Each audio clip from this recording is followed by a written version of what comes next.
There are three main components to every musket. Of course, you have the lock, just there, you have the stock, and of course you have the barrel.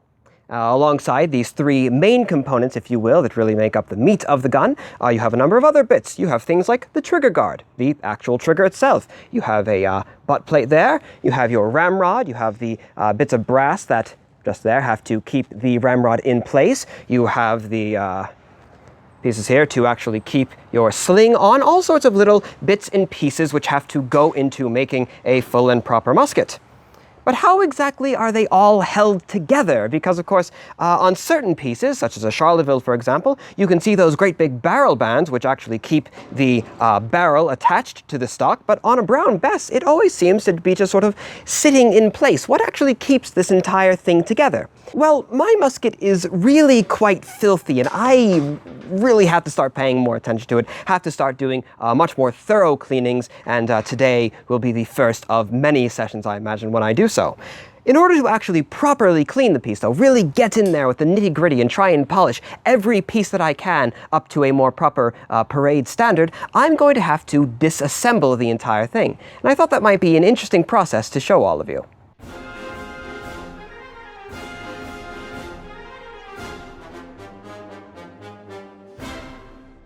So the first thing that I'm going to disassemble on this musket would be the actual lock. I'm going to take it out of the piece, which is a fairly straightforward process when compared to things like the barrel. If I can just remove the, there we are, the hammer stall here, which, as you can see, just is a simple piece of leather, which you can slide over top of the hammer there, or the frizzen, as it's now called, to, it's just as an added safety measure, as it will. It simply wraps around the trigger guard and you can loop it through on itself. It's a very simplistic sort of thing, but the actual lock here, you can see on the other side of the gun, there, sorry, it's upside down there. Well, there we are. We'll handle it around a bit.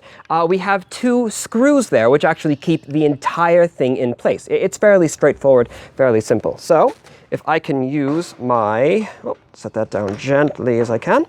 I will use my musket tool here, which could probably make an entire video just about this little tool, but for now it's a sort of a 18th century screwdriver, if you will. You can use that to remove the lock here.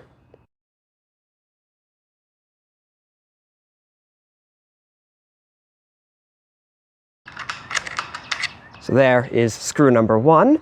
And now we can begin on screw number two. Now I should add, as I am removing the lock here, that of course you can also disassemble the lock completely, take apart all the little bits and pieces, all the springs inside and all that sort of thing. That is a much more complicated process, requiring a few more tools than I have with me today. So I'm not going to be doing that today.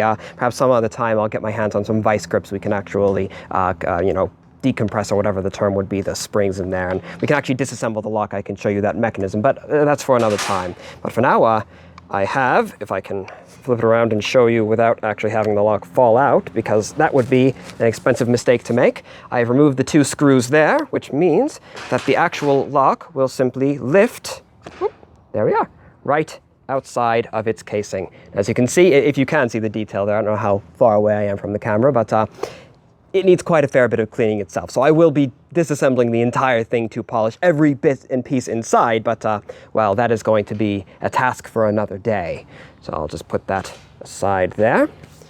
So then, the lock itself is actually removed, and as far as the average soldier back in the 18th century is concerned, that's really the only, at least as I understand it. I've not actually read this myself in any sort of primary sources, I will admit that. I really do need to do more research on how men historically would be cleaning their muskets, but as I understand it, and this is sort of reinforced in the fact that I've never actually read a case of a man going further than this. I've never read, anything saying that they wouldn't, but I've never read of a case of a man disassembling his musket any further than I've just done.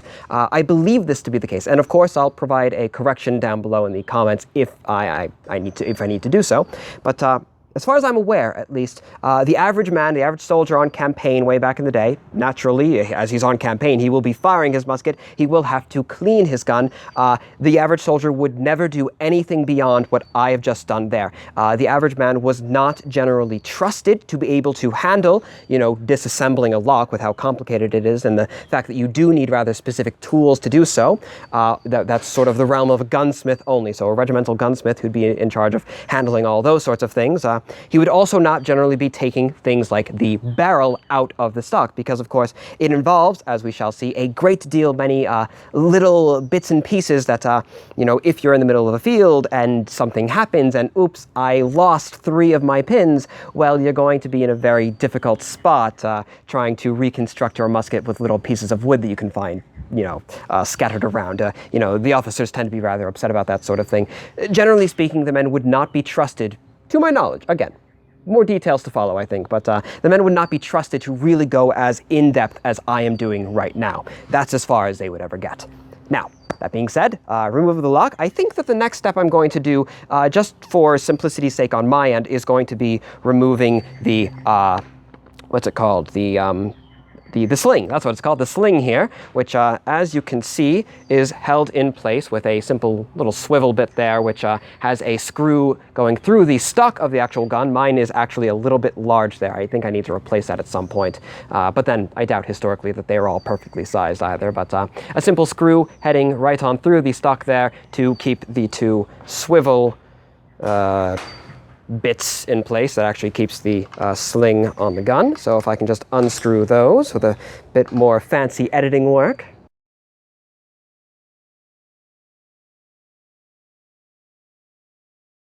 Ah, there we are. That is number 1. So now we can remove that there. And we'll, screwed that one on backwards. So I'll flip that around and we'll take care of the next one. Of course, the second screw here, or the one more towards the base of the gun, does not go through the stock of the musket, but it goes through a small hole in the trigger guard, which is there for that purpose. Which, when I remove the trigger guard, you'll be able to see that in better detail.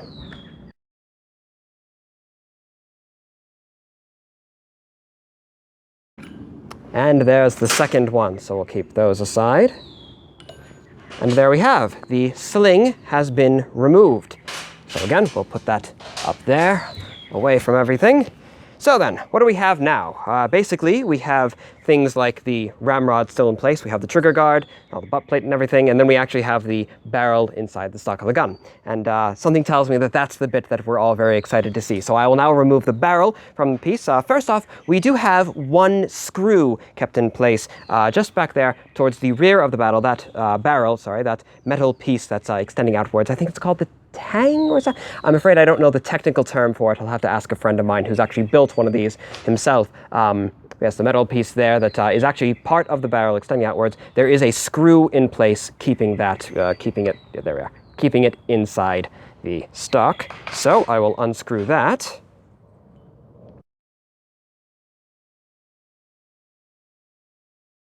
This probably would have been much easier if I used a modern screwdriver, but doesn't this just look so much better?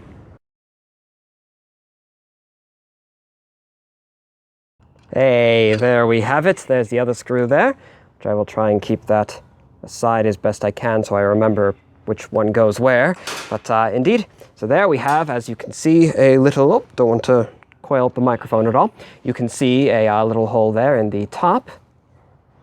And now, for the rest of the barrel, there are no more screws to keep the actual barrel in place. Instead, what the Brown Bess relies on is a series of pins inside the stock going through the barrel to actually keep the entire thing, in place. So if I sort of stretch it forward a bit there, you can see, very tiny, I don't know if you can really make it out, but if you can't make it out on the video, I'll be sure to put a little one on the side there, and I'll just look a bit silly.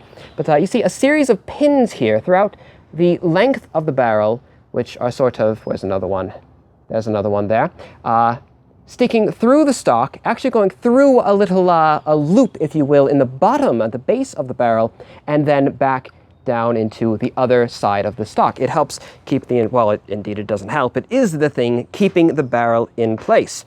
Now, of course, I could be using a pin press to actually push these pins through, but I don't have one of those, so instead I will be using the sharper end of the musket tool there. Then I will be pulling them out using a pair of pliers. If you do decide to do it that way, for your own piece back home, just do be careful that you don't end up bending the pins, because that can prove to be quite a nuisance. So with that, we can get started on all of these, and this will require quite a bit of skipping forward, I think. But simple enough. I put it over top of the pin. I push, oh, that one came out quite easily. I push it through. Of course, as you can see, this is a very inefficient way of doing it. Oh, there we are, but there's a pin there. Simply stuck it on, push through to where now we have a little bit of it sticking up there. And I will take my pliers to simply, there we are, to pull the pin out of place. So now allow me to do that with all of the pins. Try and keep them in order as best I can. So indeed, there's one. We have the second one about, what, halfway down the barrel, just there. You may notice another pin just there, but that actually keeps the brass piece there in place. I'll be removing that next. But indeed, yes, just there. We have another pin about halfway down the barrel. So I will do the same thing with that one. Whoop, and it fell out. In fact, that may have actually been the wrong pin for that place. Last time I reassembled the musket, I did accidentally get a few of the pins mixed up. So that one may have been actually a bit too small. So, you know, it's not going to fall out on its own. It's still a fairly tight fit. But I didn't have to pull it out with the pliers. It was able to be pushed on through. There we are. Found the other pin. All right. I'm a professional, as you can see. Professional setup. All right, so that's one. That's two. Then we have three on the, yep, that's it, on the very end of the barrel there. And, oh yes, that's the one that's definitely too long for that spot. So this one probably belongs, this pin, a little bit further down. But, you know, simple mistake, doesn't particularly matter too much. So I'll push that one on through. There's the other pin. Whoop. And then, of course, we have, yes, one last pin on the very tip of the barrel, just there. So I will push that one through as well.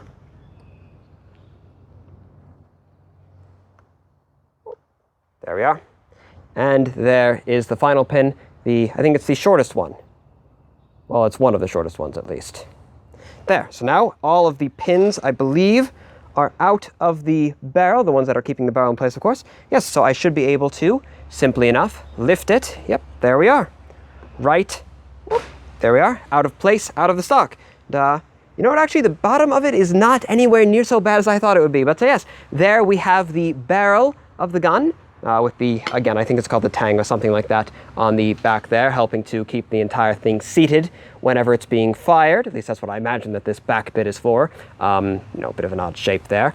You can see, of course, the touch hole, which, ooh, oh, there we are, but a bit of fouling that I didn't catch earlier, I suppose. The touch hole just there, and it is a completely closed unit. It is basically just a very tiny, very long, for its, you know, other dimensions, if you will. Cannon operates on the same exact principles as a cannon. It's just, yeah, a lot smaller. And there you have on the very bottom of the barrel the little loops, as I said, the little holes that the pins were going through from inside the stock. See, there's two on the very end there, and then we have the two on the back a bit wider spaced.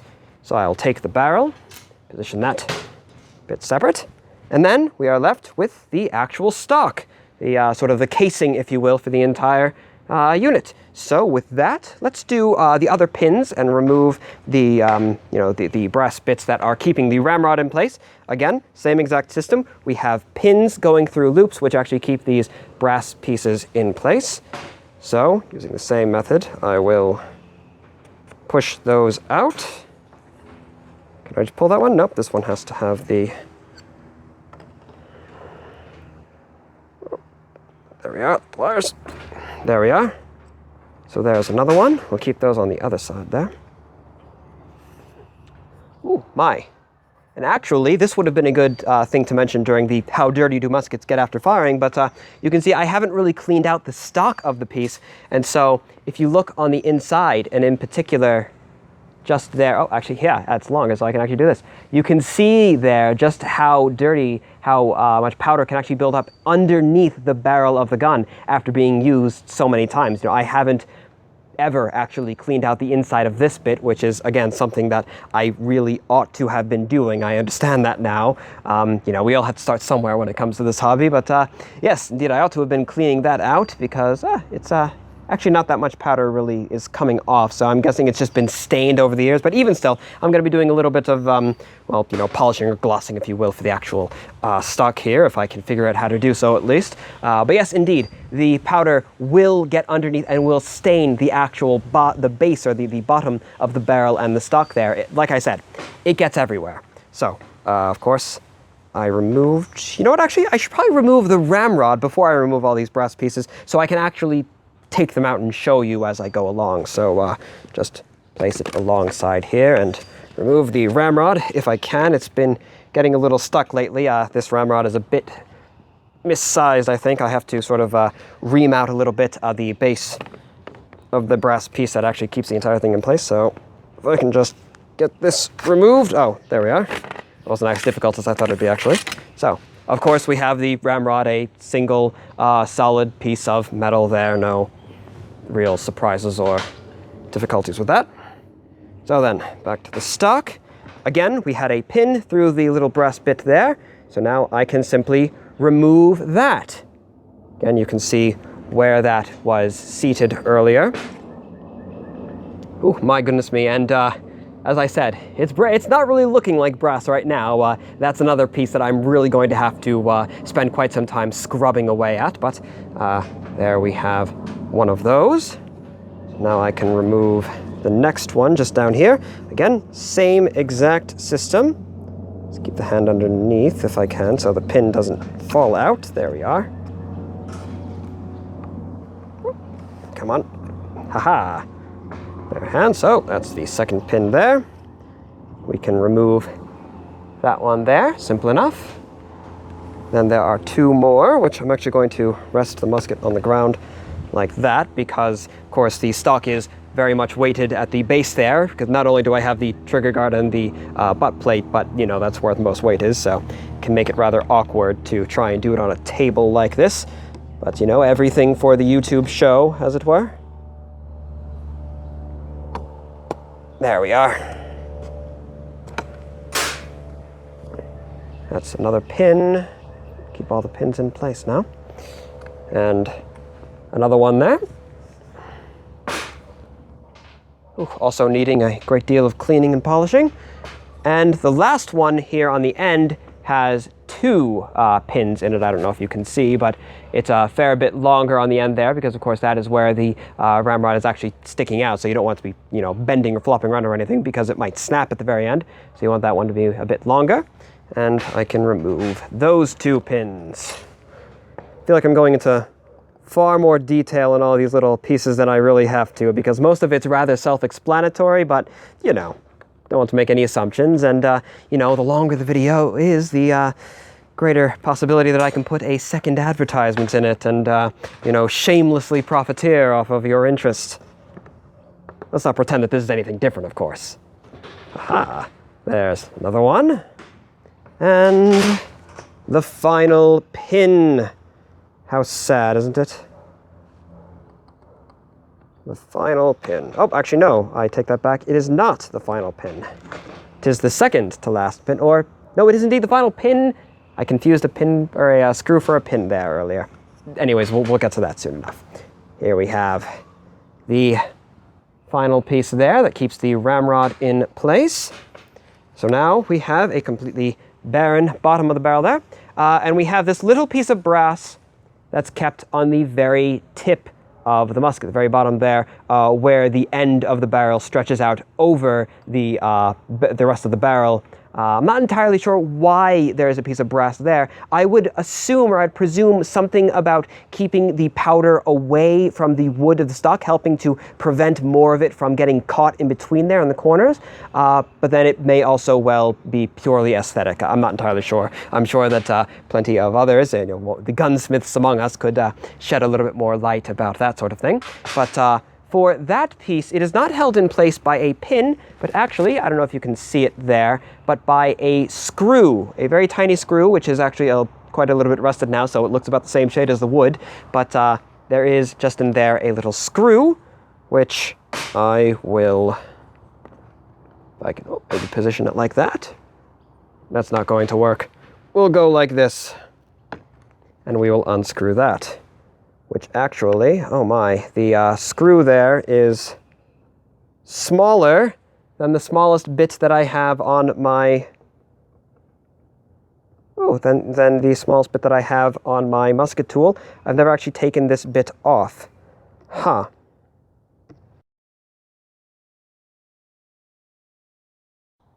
Haha, and there we have it. So we have the little loop of brass there that goes onto the very tip of the musket. Keep that there, why not? And then the actual screw, which, oh, I've dropped another screw. Don't worry, I see where that one went. And there we have the other screw, which, as you can see, is very, very tiny. I think you can see how I actually managed to lose it for a little bit there. But I found it again. I found it. That's the thing that matters. My goodness me, it is terribly rusted. Actually, not that much on the inside, but on the outside, it's a fair bit gone. So I'm going to have to apply a little bit of vinegar to that, see if we can't fix that problem. Right, so now what? Well, we have the front half of the musket is pretty much completely barren now. Indeed, it would be improper for me to call it the front half of the musket so much as it would be the wooden half, the front half of the wooden stock there. Now let's remove, I think, the trigger guard. A bit of fun there. The trigger guard, if I can remember. Where's the other? Ah, there we are. Of course, the trigger guard, almost forgot how to actually disassemble it at first. The trigger guard has one screw on the base of it, or on the very back of it there. You can just sort of see at the very rear there. That's, of course, where your arm or where your hand would be gripping, so it normally covers it up. And it also has two pins which keep the entire thing in place. So I will do the screw first, as usual. Terribly modern thing. Where did my... There it is. Yes, we shall use the 18th century method wherever possible. And suffer through it as a result. But that's fine. It's authentic suffering that makes it okay.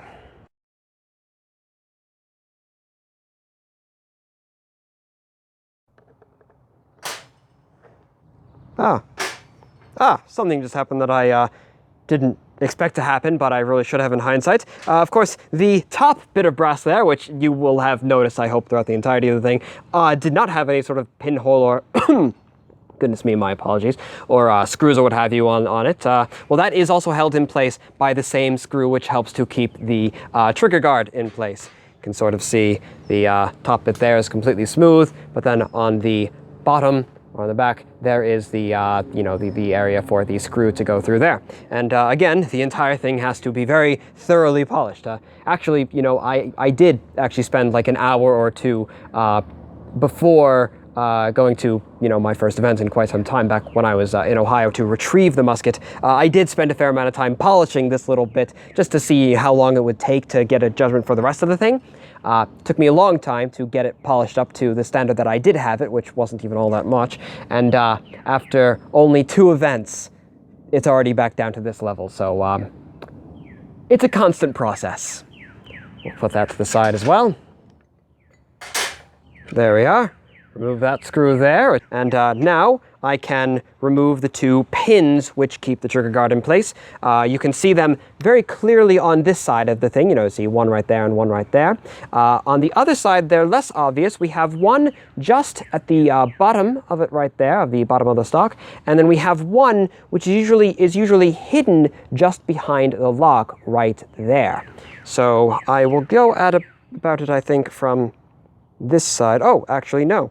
I should say that was wrong. I just realized one of the pins, that one right there, is part of the trigger guard to keep it in place. And then I just realized, sort of drawing the line in my own head, this pin just there, I believe is used to keep the actual trigger in place, which is separate from the trigger guard.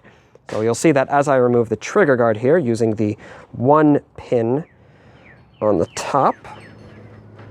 Aha!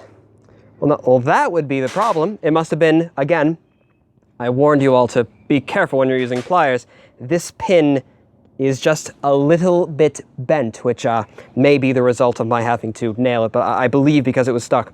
It was done earlier when I was using pliers, probably for the first time when I first actually took this entire thing apart. It just got a little bit bent there. Not a terrible big problem, you know, I can still use the thing, but it did require a little bit of finagling to actually get out of place. So with that, should be able to remove, yes indeed, the, oh!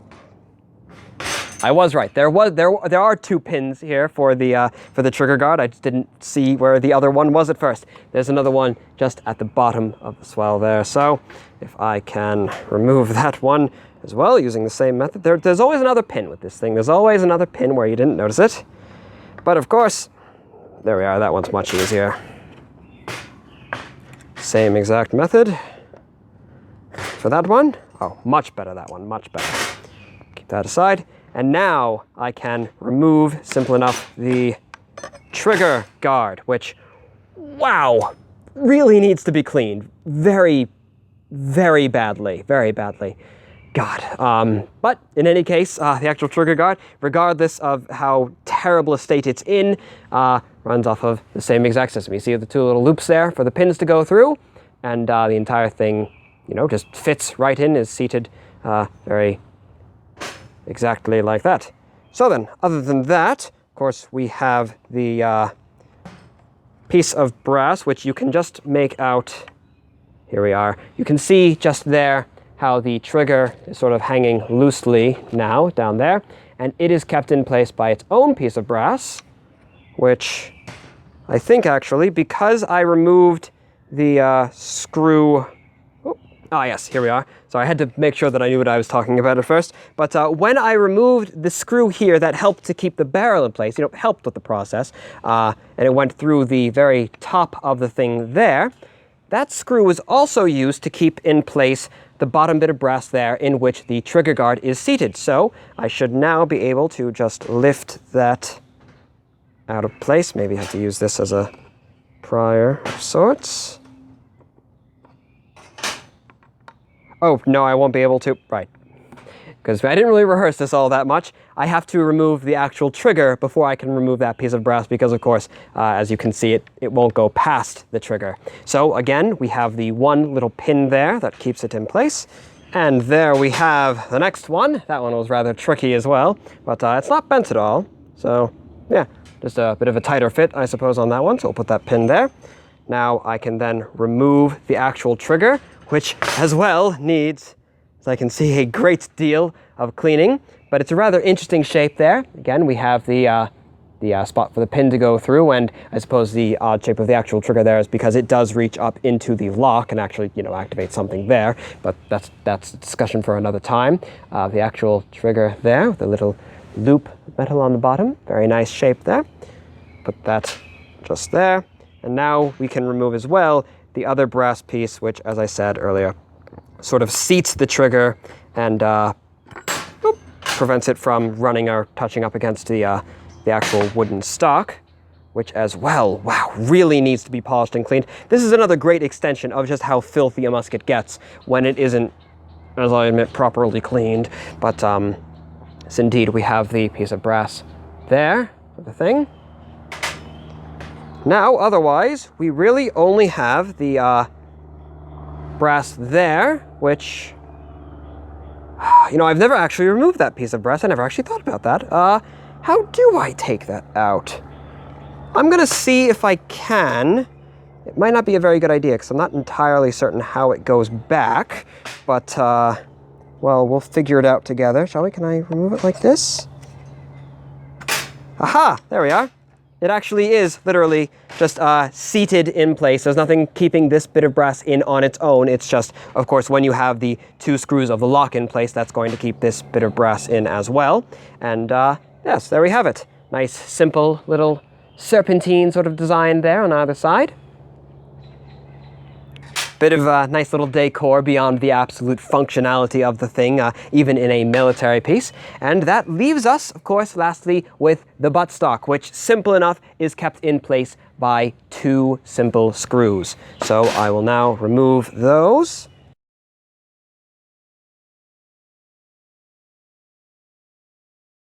There we have the second screw, and with that, the butt plate will also come right off. Very simple to take off, very simple piece. And we have, at last, the plain wooden stock, the beginning of the entire process, as it were, the initial and the most important piece that holds everything else. So we can take that and put that down, and there we have it. The musket has been completely taken apart. Now I get to clean the entire thing and try and put it all back together. Well, that'll be fun.